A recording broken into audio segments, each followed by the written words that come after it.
Proclamação: a troca divina. Jesus foi castigado para que nós possamos ser perdoados. Jesus foi ferido para que nós possamos ser curados. Jesus foi feito pecado com a nossa iniquidade para que nós possamos ser feitos justos e retos com a sua justiça e retidão. Jesus morreu a nossa morte para que possamos receber a sua vida. Jesus foi feito maldição para que nós possamos entrar em bênçãos. Jesus suportou a nossa pobreza para que nós possamos partilhar a sua abundância. Jesus carregou a nossa vergonha para que nós possamos partilhar a sua glória. Jesus sofreu a nossa rejeição para que nós possamos ter a sua aceitação com o Pai. Jesus foi separado pela morte para que nós possamos ser unidos a Deus eternamente. O nosso velho homem foi morto nele para que o novo homem possa ganhar a vida em nós. Aleluia, glória a Deus. Louvado seja o nosso Senhor. Vê Isaías 53, 4, 5, Isaías 53, 10, 2 Coríntios 5, 21, Hebreus 2, 9, Gálatas 3, 13, 14, 2 Coríntios 8, 9, 9, 8, Mateus 27, 35, 36, Hebreus 12, 2, 2, 9, Mateus 27, 46, 51, Efésios 1, 5, 6, Isaías 53, 8, 1 Coríntios 6, 17, Romanos 6, 6, Colossenses 3, 9 e 10. Audiolivro O Poder da Ceia do Senhor, de Derek Prince. Prefácio. Que resposta daria se alguém lhe perguntasse: quando ocorreu a primeira partilha do pão e do vinho, a ceia? É bem provável que a sua resposta seria algo assim: na última ceia, é claro. Todos sabemos isso. A maioria dos cristãos concordaria consigo. No entanto, pode ficar surpreendido com a resposta dada por Derek Prince neste livro, O Poder da Ceia do Senhor. O que está prestes a aprender nas páginas iniciais deste livro pode surpreendê-lo. Como Derek habitualmente aponta, através das Escrituras, a última ceia não foi necessariamente a primeira celebração da Eucaristia. A primeira troca de pão e vinho, os elementos da ceia do Senhor, ocorreu num evento histórico milhares de anos antes. Isso está referido numa descrição de uma batalha em Gênesis, na qual Abraão, pai de Israel, alcançou uma vitória. Naquele momento, Abraão encontra uma figura misteriosa que vai ao seu encontro no Vale do Rei, nas encostas a leste de Jerusalém. O líder enigmático, Melquisedeque, rei de Salém. Mas quem é ele realmente? O começo em comum de Derek, no seu ensino sobre a ceia do Senhor, irá cativar a sua imaginação, assim como todo o estudo do tema deste livro, desde o seu ponto de partida em Gênesis até a cena pungente com Jesus e seus discípulos no cenáculo. Derek irá levar-nos a uma jornada bíblica para uma compreensão mais profunda e rica deste precioso sacramento, que é a ceia do Senhor, que observamos em honra de Jesus, assim como ele comandou. Ao longo do caminho, nós aprofundaremos os mistérios deste sacramento solene, porque somos solicitados a comer a carne de Jesus e beber o seu sangue. Porque Jesus foi chamado de sacerdote para sempre, segundo a ordem de Melquisedeque. Que mudanças ocorrem em nós quando tomamos a ceia do Senhor? Estas e muitas outras perguntas são respondidas nas páginas a seguir. E um último comentário. Quando chegar ao final do livro, por favor, não pare. Continue lendo. De certa forma, Derek salvou o melhor para o final. Nos capítulos finais, Derek partilha conosco coisas da sua vida de uma maneira rara, tocante e pessoal. Através do que ele compartilha de alguns dos momentos mais difíceis e ainda gratificantes da sua vida, descobrirá o que a comunhão significava para Derek Prince. Com uma tremenda erudição bíblica e relatos profundamente pessoais, Derek Prince apresenta esse tema de uma maneira que irá impactar profundamente o seu relacionamento com Jesus Cristo cada vez que você o encontra na mesa do Senhor. Esse impacto duradouro do seu profundo amor por si é o nosso sincero desejo e oração por si ao ler este livro incrível, O Poder da Ceia do Senhor. Capítulo 1. um começo surpreendente. Algumas das mais belas e desoladoras palavras já proferidas por Jesus foram estas: façam isto em memória de mim. Estas são as palavras que ele proferiu na noite anterior à sua crucificação, enquanto partiu o pão com os discípulos no cenáculo. Durante esses últimos dias da sua vida na terra, Jesus foi muito intencional. Ele estava instituindo para nós o sacramento mais valioso da nossa fé cristã. Foi por isso que escolhi o poder da ceia do Senhor como tópico deste livro. É vital para nós, cristãos, conhecermos algumas verdades simples e básicas da Bíblia sobre esse poderoso sacramento, a ceia do Senhor. Existem vários nomes usados entre os cristãos para esta cerimônia sagrada. Algumas delas são a Eucaristia, a ceia do Senhor, comunhão ou a mesa do Senhor. Eu creio que todos são nomes lindos e não gostaria de desistir de nenhum deles. Não importa qual deles eu possa usar. Quero que entenda que se pela sua tradição usa um nome diferente, continuamos falando sobre o mesmo sacramento importante, um encontro intrigante. Pode supor que qualquer livro sobre o poder da ceia do Senhor começaria com Jesus e os seus discípulos na última ceia, onde Jesus instituiu a ceia da aliança do pão e do vinho. No entanto, vou surpreendê-lo. Eu gostaria de começar a nossa exploração do assunto da ceia do Senhor examinando uma passagem de Gênesis 14, 17 a 24. Estes versículos descrevem um encontro intrigante entre Abraão, cujo nome ainda não havia sido mudado para Abraão, e uma das personagens mais emocionantes e misteriosas do Antigo Testamento, Melquisedeque. Antes de olharmos para esses versículos, deixe-me salientar que o nome Melquisedeque significa Rei da Justiça. Também nos é dito que ele era o rei de Salém, que é o nome original de Jerusalém. A primeira parte do nome foi adicionada mais tarde.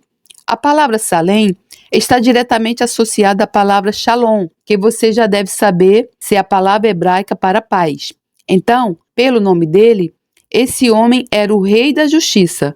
Por sua localização, ele era o rei da paz. Embora haja muito dito sobre Melquisedeque na Epístola aos Hebreus, ele ainda permanece, no final de tudo, uma figura um tanto enigmática. Muitos acreditam que essa aparição em Gênesis 14 foi uma cristofania, isto é, uma manifestação de pré-encarnação de Jesus. Outros acreditam de forma diferente. Um político cauteloso disse uma vez: alguns dos meus amigos são a favor disso e alguns são contra isso. E eu sou a favor dos meus amigos. Por outras palavras, não tenho muita certeza de quem está certo sobre se isso era ou não uma cristofania. Também é interessante notar que no versículo 18 da passagem que estamos prestes a estudar, encontramos o primeiro uso da palavra sacerdote na Bíblia. A palavra sacerdote, o conceito de sacerdócio, são dos grandes temas que percorrem toda a Escritura. Como um princípio geral, a primeira vez que um conceito é introduzido na Bíblia, essa primeira apresentação faz com que seja a semente de toda a verdade subsequente que sairá daquele conceito. Acredito que aqui isso é particularmente verdade no que se refere ao primeiro uso da palavra sacerdote. Pode perguntar: por que está introduzindo o tema da ceia do Senhor com esta passagem? Quero salientar que neste encontro entre Melquisedeque e Abraão, Melquisedeque apresentou a Abraão os mesmos ícones que estão no centro de cada celebração da ceia do Senhor, observando hoje o pão e o vinho. Salém versus Sodoma. Com esse breve histórico, vamos direcionar nossa atenção agora para o texto em Gênesis 14. Abraão tinha acabado de resgatar o seu sobrinho Ló e a família de Ló, recuperando todas as pessoas e todos os bens que haviam sido levados durante uma batalha. O ataque veio de uma aliança militar de reis que invadiram Sodoma. Abraão e os seus homens tinham superado os reis de Sodoma e Gomorra, que fugiram da batalha. Nós pegamos na história começando no versículo 17, voltando a Abraão, da vitória sobre Quedor, Laomé e sobre os reis que a ele se haviam aliado. O rei de Sodoma foi ao lado de Abraão, encontro no vale de Savé, isto é, o vale do rei. Então Melquisedeque, rei de Salém, sacerdote do Deus Altíssimo, trouxe pão e vinho. Gênesis 14, 17 a 18. Quero que perceba que nesse momento crucial de sucesso, Abraão foi recebido por dois reis, o rei de Salém, Melquisedeque, e o rei de Sodoma. Estes eram reis em duas cidades com conotações e destinos muito diferentes. Conforme a cena se desenrola, descobrimos que Abraão foi subitamente confrontado com uma escolha. Em certo sentido, ele teve que escolher entre esses dois reis. Vamos ler o versículo 18 novamente e continuar a partir de lá. E Melquisedeque, rei de Salém, trouxe pão e vinho, e era este sacerdote do Deus Altíssimo. E ele, Melquisedeque, abençoou Abraão e disse: Bendito seja Abraão pelo Deus Altíssimo, o possuidor dos céus e da terra, e bendito seja o Deus Altíssimo, que entregou os teus inimigos nas tuas mãos. E Abraão deu-lhe o décimo ou dízimo de tudo. E o rei de Sodoma disse a Abraão: Dá-me a mim as pessoas e os bens toma para ti. Gênesis 14, 18 a 21. Por outras palavras, o rei de Sodoma estava dizendo: Você me resgatou, todo o meu povo e todas as minhas posses. Obviamente, você quer algo para isso. Ficarei contente se apenas me deixar ficar com o meu pessoal. Quanto a mim, vou dar-lhe todo o despojo que tirou. Abraão, porém, disse ao rei de Sodoma: Levantei minha mão ao Senhor, o Deus Altíssimo, o possuidor dos céus e da terra, jurando que desde um fio até a correia de um sapato, não tomarei coisa alguma de tudo o que é teu, para que não digas: eu enriqueci Abraão, salvo tão somente o que os jovens comeram, e a parte que toca aos homens que comigo foram, Ané, Escol e Monre, estes que tomem a sua parte. Gênesis 14, 22 a 24. De uma maneira muito firme, Abraão disse ao rei de Sodoma: Eu não quero mesmo nada de você. Ele recusou o que o rei de Sodoma lhe ofereceu. Em vez disso, ele aceitou o que Melquisedeque ofereceu. Este é um breve vislumbre de um princípio que irei desenvolver mais tarde, porque nós também teremos que fazer essa escolha. Por enquanto, gostaria de dar uma olhadela mais de perto ao outro rei da nossa história, Melquisedeque, rei de Salém e sacerdote de Deus Altíssimo. Capítulo 2. Um sacerdote para sempre. Começamos neste livro sobre a ceia do Senhor com um fascinante encontro entre Abraão e Melquisedeque, a figura enigmática do Antigo Testamento que muitos acreditavam ter sido uma manifestação de pré-encarnação de Jesus Cristo. Em Gênesis 14, 18, ele é chamado de sacerdote do Deus Altíssimo. Como observei, é muito significativo que este seja o primeiro lugar onde a palavra sacerdote e o conceito de sacerdócio são introduzidos na Bíblia. Até agora, aprendemos muito pouco sobre Melquisedeque, a partir do relato em Gênesis que acabamos de citar. No entanto, o 7º capítulo de Hebreus, no Novo Testamento, expõe a natureza única do sacerdócio de Melquisedeque. Mais importante ainda, afirma que Jesus é um sacerdote, não segundo a ordem de Levi, mas segundo a ordem de Melquisedeque. Em Hebreus 7,17 diz claramente: pois sobre ele, Jesus, é afirmado: tu és sacerdote para sempre, segundo a ordem de Melquisedeque. Essa é realmente uma citação da declaração profética de Davi no Salmo 110, 4. O Senhor jurou e não se arrependerá. Tu és sacerdote para sempre, segundo a ordem de Melquisedeque. Dois sacerdócios separados. O escritor de Hebreus traça uma série de distinções claras entre o sacerdócio de Melquisedeque e o sacerdócio de Levi. Contudo, o que quero enfatizar nesta seção é que o sacerdócio de Melquisedeque foi o sacerdócio inicial. O arquetipo de todos os sacerdócios foi o sacerdócio superior. O sacerdócio de Levi, introduzido 500 anos mais tarde, sob a lei de Moisés, era um sacerdócio inferior. Curiosamente, se estudar os regulamentos do sacerdócio levítico, descobrirá que os sacerdotes levíticos nunca tiveram nada a oferecer ao povo de Deus, que o povo de Deus não tivesse oferecido a eles primeiro. Mas Melquisedeque ofereceu a Abraão o que Abraão nunca havia oferecido a Melquisedeque: pão e vinho.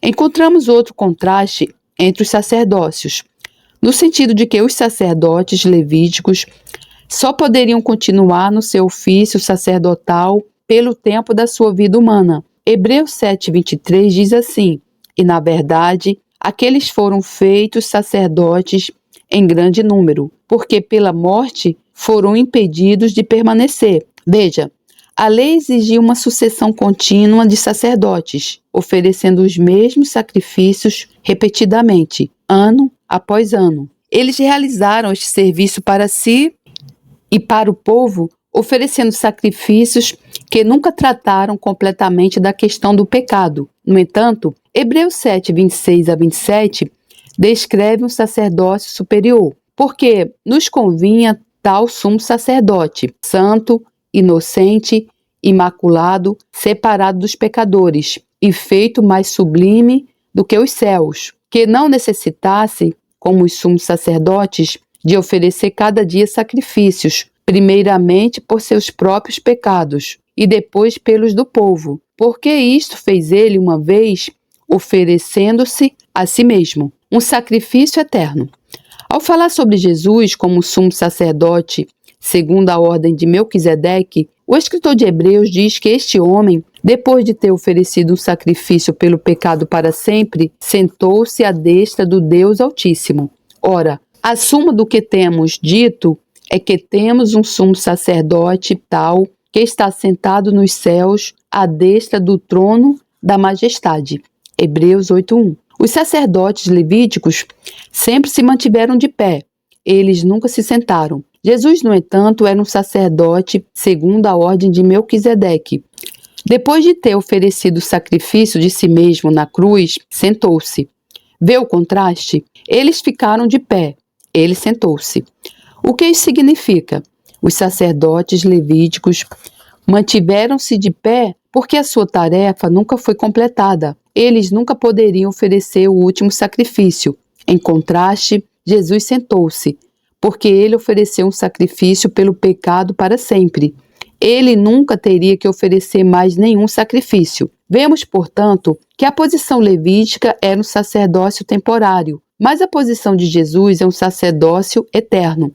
Eles ofereceram muitos sacrifícios pelo pecado que nunca lidaram conclusivamente com a questão do pecado. Mas Jesus ofereceu um sacrifício pelo pecado que tratou do pecado para sempre e nunca teve que ser repetido. Eles ficaram de pé, mas Jesus sentou-se. E ele ofereceu aquilo que eles nunca haviam oferecido a ele. Vamos continuar a dar nossa atenção à diferença marcante entre o sacerdócio levítico e a sua oferta e o sacrifício que Jesus, de uma vez por todas, ofereceu em virtude de seu sacerdócio eterno. Capítulo 3. A ceia do Senhor. Algo profundo. Neste breve capítulo, espero unir a história da ceia do Senhor no Novo Testamento com o que temos descoberto através das Escrituras que examinamos até agora. Começamos o nosso estudo em Gênesis 14, onde Abraão encontra Melquisedeque, sacerdote do Deus Altíssimo. A seguir, brevemente pegamos no tópico nos Salmos, onde Davi se refere àquele encontro em termos eternos e messiânicos. Tu és um sacerdote eterno, segundo a ordem de Melquisedeque, Salmo 110, 4. E depois vimos como o escritor de Hebreus interpretou esse eterno sacerdócio de Melquisedeque para os crentes judeus, que só conheceram o sacerdócio de Levi. Tendo estabelecido esta base, seria bom direcionar nossa atenção para Mateus 26, a descrição da ceia do Senhor. A minha esperança, à luz do que compartilhei até agora, é que algumas verdades capazes de mudarem uma vida se tornarão imediatamente óbvias para si. Vamos ler Mateus 26, versículos 26 a 29, que descrevem a cena da última ceia em que Jesus instituiu a Eucaristia.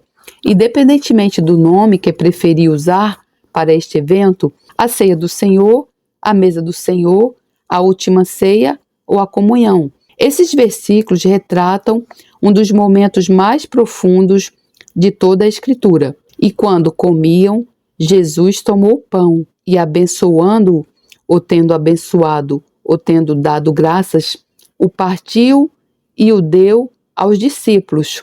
E disse: tomai, comei, isto é o meu corpo. E tomando o cálice e dando graças, deu-lhe, dizendo: bebei dele todos, porque isto é o meu sangue, o sangue do Novo Testamento, que é derramado por muitos, para a remissão dos pecados. E digo-vos que, desde agora, não beberei deste fruto da vide, até aquele dia em que eu beba novo convosco no reino de meu Pai. O reaparecimento do primeiro sacerdócio. Qual foi o significado de Jesus tomar o pão e depois o vinho e oferecer esses elementos aos seus discípulos? O que ele estava dizendo?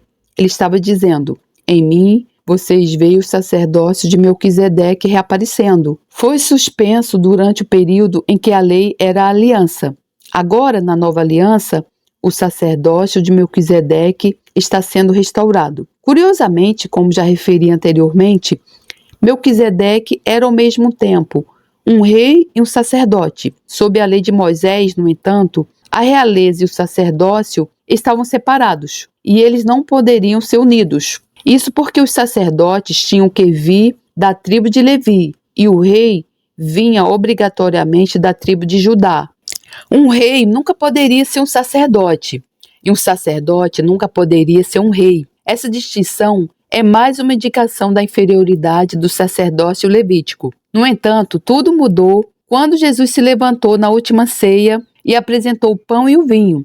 Com esse ato, ele queria dizer: aqui está o sacerdócio de Melquisedeque, que foi, por assim dizer, mantido em suspensão durante o período da lei de Moisés. Agora está restabelecido em mim. Eu sou um sacerdote, não segundo a ordem de Levi, mas segundo a ordem de Melquisedeque.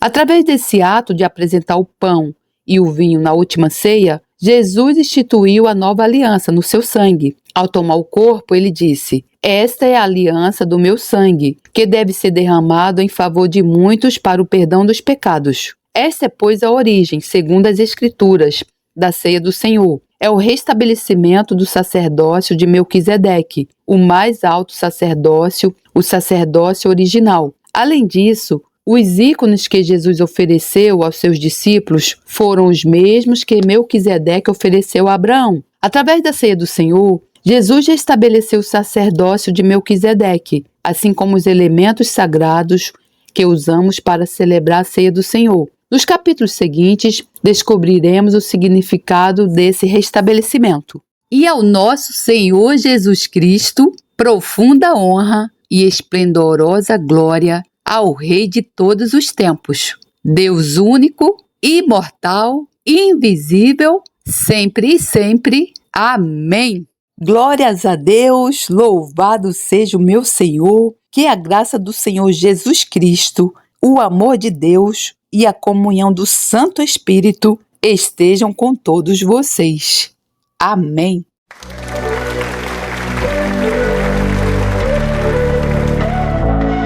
A ti, ó Deus, espera o louvor em Sião, e a ti se pagará o voto. Ó tu que ouves as orações, a ti virá toda a carne. Prevalecem as iniquidades contra mim, porém tu limpas as nossas transgressões. Bem-aventurado aquele a quem tu escolhes e fazes chegar a ti, para que habite em teus átrios.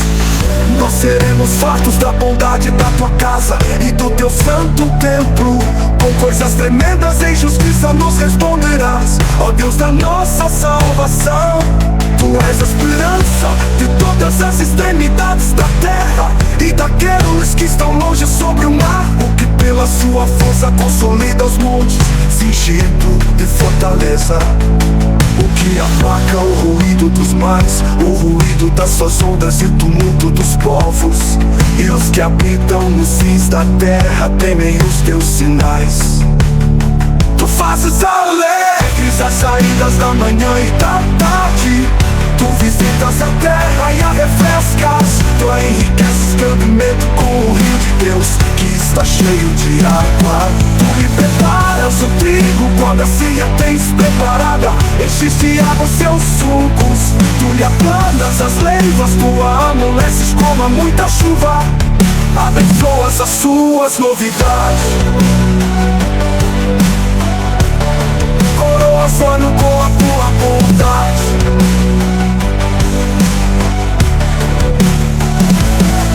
E as ruas ligar a ti, para que habite em teus átrios. Para que habite em teus átrios, Deus santos da bondade tantos. Nós seremos fartos da bondade da tua casa e do teu santo templo. Com coisas tremendas em justiça nos responderás, ó Deus da nossa salvação. Tu és a esperança de todas as extremidades da terra e daqueles que estão longe sobre o mar, o que pela sua força consolida os montes, cingido de fortaleza. O que aplaca o ruído dos mares, o ruído das suas ondas e o tumulto dos povos. E os que habitam nos fins da terra temem os teus sinais. Tu fazes alegres as saídas da manhã e da tarde. Tu visitas a terra e a refrescas. Tu enriqueces campamento com o rio de Deus, que está cheio de água. Tu me preparas o trigo quando a ceia tens preparada. Enches de água seus sulcos. Tu lhe aplanas as leivas, tu a amoleces como a muita chuva. Abençoas as suas novidades. Coroas o ano